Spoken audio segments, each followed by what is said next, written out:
Raj TV நேயர்களுக்கு வணக்கம் and welcome to our show சரித்திர நாயகன் சிவாஜி கணேசன். இந்த நிகழ்ச்சியில் சிவாஜி அவர்களுடைய திரைப்பயணத்தில் நடந்த நிறைய இன்ட்ரெஸ்டிங்கான விஷயங்களை நம்ம தொடர்ந்து பார்த்துக்கிட்டு இருக்கோம். அந்த வகையில் இன்னைக்கும் நிறைய சுவாரஸ்யமான தகவல்கள் உங்களுக்காக காத்துக்கிட்டு இருக்கு.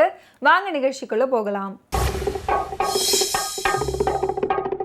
நடிகர் திலகம் சிவாஜி கணேசன் அவர்களின் திரைப்பயணத்தில் 1954ஆம் ஆண்டு வெளியான அபூர்வமான திரைப்படம் தான் தூக்கு தூக்கி. R.M. கிருஷ்ணசாமி அவர்களுடைய இயக்கத்தில் உருவான இந்த திரைப்படத்தில் Sivaji Ganesan, Lalitha, Padmini, Ragini, T.S. Balaiah, C.K. Saraswati, R. Balasubramaniam, Kannaiya அப்படின்னு பல நடிகர்கள் நடிச்சிருந்தாங்க.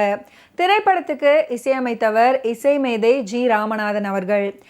கொண்டு வந்தால் தந்தை, கொண்டு வந்தாலும் வராவிட்டாலும் தாய், சீர்கொண்டு வந்தால் சகோதரி, கொலையும் செய்வாள் பத்தினி, உயிர் காப்பான் தோழன் என்ற 5 வாசகங்கள் உண்மையாவதை காட்டுகிறது தூக்கு தூக்கி திரைப்படம். இது போன்ற உணர்வுடன் தான் தூக்கு தூக்கியின் கதாநாயகனான சிவாஜி கணேசன் அவர்கள் தொடங்குகிறார். படத்தில் முன்வைக்கப்படும் வாசகங்களை முதல்ல அவர் ஏற்கவில்லை. ஆனால் அனுபவம் ஒவ்வொரு வாசகத்தையும் உண்மையாக்கி காட்டுகிறது. நாட்டின் கஜானாவிற்கு பொருள் கொண்டு வராத இளவரசன் சுந்தராங்கனை தந்தையான அரசர் கோபப்பட்டு பொருள் கொண்டு வரும் வரை நீ நாடு கடத்தப்படுகிறாய் அப்படின்னு கட்டளையிடுறாரு. அமைச்சரையும் குலகுருவையும் பார்த்து இளவரசன் கேட்கிறான், ஏன் ஐயா, என் தந்தையின் உள்ளம்தான் இப்படியா, இல்லை எல்லாருடைய தந்தையாரின் உள்ளமும் இப்படித்தானா அப்படின்னு கேட்கிறாரு. அதற்கு குலகுரு சொல்றாரு, சுந்தரா, பெற்ற தந்தைகளின் பேராசை பெரும்பாலும் இதுதான், மற்ற சிலர் விதிவிலக்கு அப்படின்னு சொல்றாரு. இப்படி மிக நுட்பமான வசனங்கள் அடங்கிய தூக்கு தூக்கி உண்மையில் 1935 வந்த தூக்கு தூக்கியின் புதிய பதிப்பு தான். இதை நினைவூட்ட 2 படங்களுடனும் நேரடி தொடர்புள்ள ஒருவரும் இருந்தாரு. அவரு தான் உடுமலை நாராயண கவி அவர்கள். இசை மேதை G. ராமநாதன் அவர்களின் இசையில இந்த தூக்கு தூக்கி படத்துல மொத்தம் 11 பாடல்கள். எல்லா பாடல்களுமே செம்ம ஹிட்.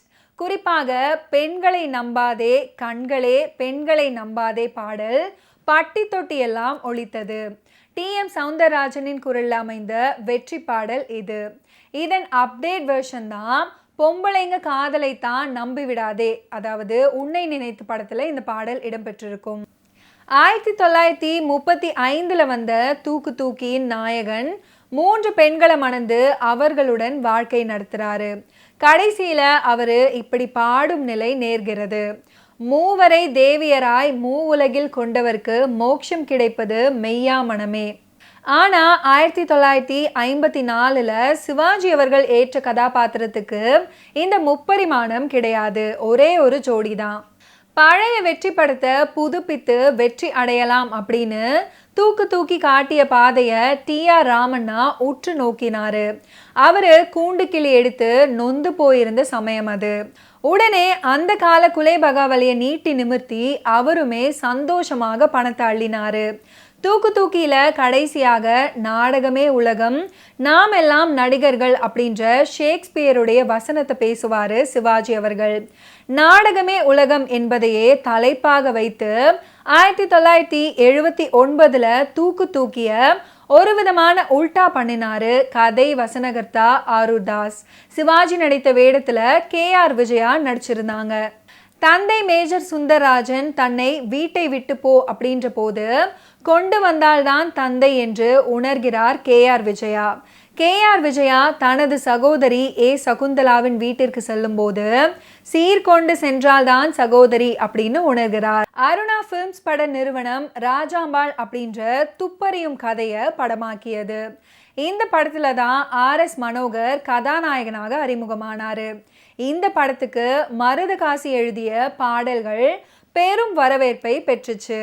அதை தொடர்ந்து அருணா பிலிம்ஸ் அடுத்து தயாரித்த தூக்கு தூக்கி படத்துக்கு அனைத்து பாடல்களையுமே எழுதும் வாய்ப்பை மருதகாசி அவர்கள் பெற்றாரு. எங்கு திரும்பினாலும் தூக்கு தூக்கி படத்துடைய பாடல்கள் எதிரொலித்தன. மருதகாசிக்கு பல்வேறு பட கம்பெனியில இருந்து அழைப்பு வந்தது. மெட்டுக்கு பாட்டு எழுதுவதில் மருதகாசி வல்லவர். ஆகையால இசையமைப்பாளர்களுக்கு அவரை மிகவும் பிடிச்சு போயிருந்தது. அந்த காலகட்டத்தில் G Ramanathan, KV Mahadevan, S Dakshinamurthy, Viswanathan, Ramamoorthy ஆகிய அனைத்து இசையமைப்பாளர்களின் படங்களுக்கும் மருதகாசி தான் பாடல் எழுதினாரு. வாரணம் ஆயிரம் சூழ அப்படின்னு தொடங்கக்கூடிய இந்த அற்புதமான பாடல் தூக்கு தூக்கி திரைப்படத்தில் இடம்பெற்றிருக்கும். ML வசந்தகுமாரி மற்றும் P லீலா அவர்கள் இணைந்து பாடிய ஒரு அற்புதமான பாடல். இந்த பாடலுடைய வரிகள் நாச்சியார் திருமொழியிலிருந்து எடுக்கப்பட்டிருக்கும். இந்த தூக்கு தூக்கி திரைப்படத்தில் சிவாஜி அவர்களுக்காக பாடல்கள் அனைத்தையுமே TM சௌந்தரராஜன் அவர்கள் பாடியிருப்பார். சிவாஜிக்கு அவர் குரல் வெகுவாக பொருந்தி இருந்தது. இந்த படத்துக்கு அப்புறம் தான் சிவாஜி அவர்களுக்காக TM சௌந்தரராஜன் அவர்கள் தொடர்ந்து பாடினார். பொழுதுபோக்கு அம்சங்கள் நிறைந்த தூக்கு தூக்கி பொருளாதார ரீதியில் பெரிய வெற்றி படமாக அமைஞ்சது. தூக்கு தூக்கி ரிலீஸ் ஆன அதே தேதியில், அதாவது ஆகஸ்ட் 26ஆம் தேதி 1954 எம்ஜிஆரும் சிவாஜியும் இணைந்து நடித்த RR பிக்சர்ஸ் கூண்டுக்கிளியும் வெளிவந்துச்சு. இரு பெரும் நடிகர்கள் சேர்ந்து நடித்த ஒரே படம் அப்படின்ற சிறப்பை தவிர வேறு எந்த சிறப்பையும் பெறாத ஒரு திரைப்படம் இந்த கூண்டுக்கிளி திரைப்படம். படத்தை TR ராமண்ணா டைரக்ட் பண்ணியிருந்தாரு. ஓகே வியூவர்ஸ், இன்னைக்கு நிகழ்ச்சியில் நடிகர் திலகம் சிவாஜி அவர்களுடைய ஃபிலிம் கெரியரில் நடந்த நிறைய இன்ட்ரெஸ்டிங்கான விஷயங்களை நீங்கள் பார்த்து தெரிஞ்சிருப்பீங்க.